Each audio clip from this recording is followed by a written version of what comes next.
আসসালামু আলাইকুম। আশা করি আপনারা সকলে ভালো আছেন, আমিও ভালো আছি। বাংলা নববর্ষ ১৩৩৩-এর আন্তরিক শুভেচ্ছা। নববর্ষ ২০২৬ উপলক্ষে আজকে আমি চলে এসেছি মানিকগঞ্জ পদ্মা নদীর তীরবর্তী এক মনোরম পরিবেশ, যেখানে আয়োজিত করা হয়েছে জমজমাট এক বৈশাখী ঘুড়ির উৎসব।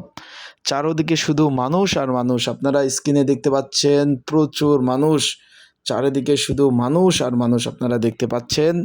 এখানে ছোট থেকে বড় সবাই যেন আজ আনন্দে মেতে উঠেছে। নদীর পাড় জুড়ে রঙিন এক উৎসবের আবহাওয়া। আকাশের দিক তাকালে দেখা যায় নানা রঙের নানা আকৃতির অসংখ্য ঘুড়ি। আমরা আজকে সেই ঘুড়িগুলা দেখাবো, আপনাদের নিয়ে এসেছি। এটা কিন্তু সেই মানিকগঞ্জ পদ্মা নদীর তীরবর্তী এক স্থানে, এটা মানিকগঞ্জ শিবালয়ের মধ্যে পড়েছে। আজকে আমি আপনাদের সেটা দেখাবো যে কি রং বেরঙের অনেক ঘুড়ির উৎসব। এখানে কিন্তু যে সব থেকে ভালো ঘুড়ি উড়াতে পারবে তার জন্য কিন্তু বিভিন্ন ধরনের পুরস্কার রয়েছে। তাই আজকে চলুন ভিডিওটা আপনাদের নিয়ে শুরু করি। আমার পিছনের দিকে দেখতে পাচ্ছেন ছোট একটা বাচ্চা কিন্তু ঘুড়ি উড়াচ্ছে, বিভিন্ন ধরনের ঘুড়ি আছে। সব বিষয় নিয়ে আজকে আপনাদের দেখানোর চেষ্টা করব।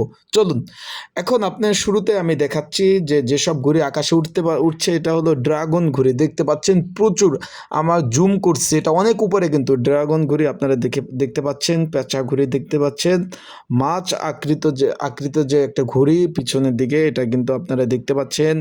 এখানে রয়েছে সাপ ঘড়ি, ঈগল ঘড়ি এবং প্রজাপতি ঘড়ি সহ বিশাল বিশাল, এই যে আমার পিছনে দেখতে পাচ্ছেন এটা কিন্তু প্রজাপতি ঘড়ি। মাছ ঘড়ি রয়েছে, তারপর অসংখ্য, মানে আপনারা বুঝতে পারবেন না এখানে না আসলে, যেহেতু অনেক প্রচুর মানুষ হয়েছে। কিন্তু একটা বিষয় হলো, যেহেতু বালুর মাঠ, পদ্মা নদীতে চর উঠছে, চর এখানে কিন্তু সম্পূর্ণ একটা নদী ছিল। আপনারা দেখতে পাচ্ছেন এটা সম্পূর্ণ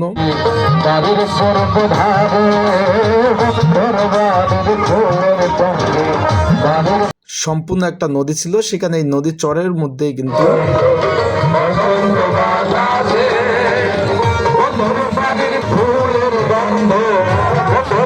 এই নববর্ষের এই যে ঘুড়ির উৎসবটা, এটা কিন্তু আয়োজন করা হয়েছে। সেই ক্ষেত্রে একটু বালু, প্রচুর পরিমাণ বালু উঠতেছে আমার চোখের সামনে। আপনারা দেখতে পাচ্ছেন ক্যামেরায় দীর্ঘ অনেকগুলো ঘুড়ি কিন্তু একসাথে আপনাদের দেখাচ্ছি।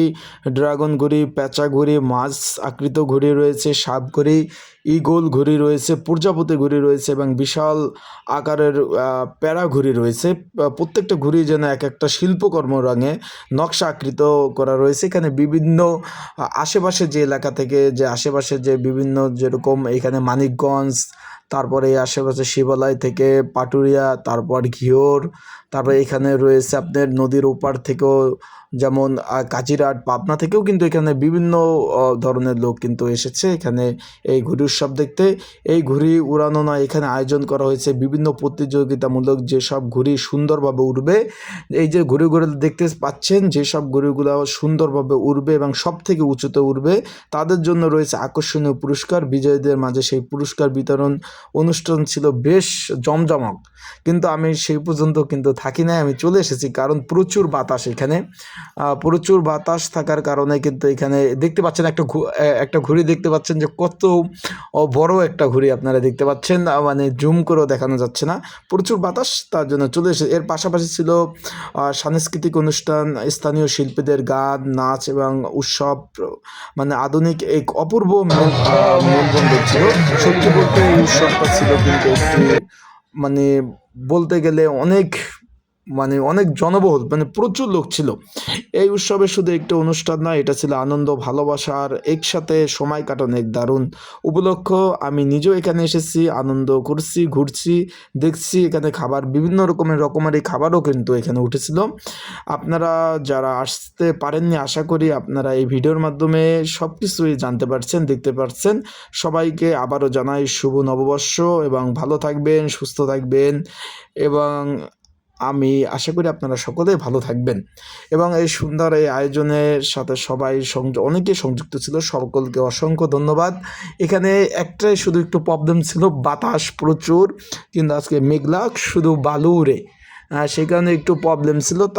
তাছাড়া কিন্তু সম্পূর্ণ প্রচুর ঘুড়ি ছিল। এখানে পুরস্কারও কিন্তু দিয়েছে। সেই পর্যন্ত আমি থাকিনি, আমি চলে এসেছি। যেহেতু এখানে লেট হবে, আজান পড়ে গেছে, সন্ধ্যা হয়ে গেছে, চলে এসেছি। এখানে কিন্তু পুরস্কার ছিল ফার্স্ট, সেকেন্ড, থার্ড, এবং এখানে বিভিন্ন ধরনের বিভিন্ন ও আমার ধারণা, আমি দেখি নাই কোনটা পুরস্কার ফার্স্ট পেয়েছে। আমি ধারণা করছি ড্রাগন ঘড়ি আর এই সাইডের যে ঘড়িটা ছিল, এই ঘড়ির মধ্যে যে কোনো একটা পেঁচা ঘড়ি, এই দুইটা ঘড়ির মধ্যে, বা ঈগল ঘড়ি, একটা ঈগল ঘড়ি ছিল। এই যে এই ঘড়ি, এই তিনটার মধ্যে যে কোনো একটাই পুরস্কার পেয়েছে এমন ধারণা করা যাচ্ছে। এটাই ছিল। অনেক দিন পরে এই ঘুড়ি উৎসব দেখলাম। আমি কখনো যাই নাই সব মেলায়, তারপরে গিয়েছে, অনেক মানুষ, প্রচুর মানুষ। জায়গা স্বল্পতার কারণে কিন্তু অনেকটাই, মানে এখানে জায়গাটাও কম ছিল। আবার নদীর পাড়, বিভিন্ন এখানে বিআইডব্লিউটিএ টিসির অফিস, এখানে ফেরি চলাচল করে। আশা করি বিষয়টা বুঝতে পারছেন। নদীর পাড় খুব সুন্দর ছিল। তা ভালো থাকবেন, আর সুস্থ থাকবেন। পরবর্তীতে প্রতি বছরে হয় এই যে শিবালয়, এই যে পদ্মা নদীর তীরে আপনারা আসবেন, আমন্ত্রিত।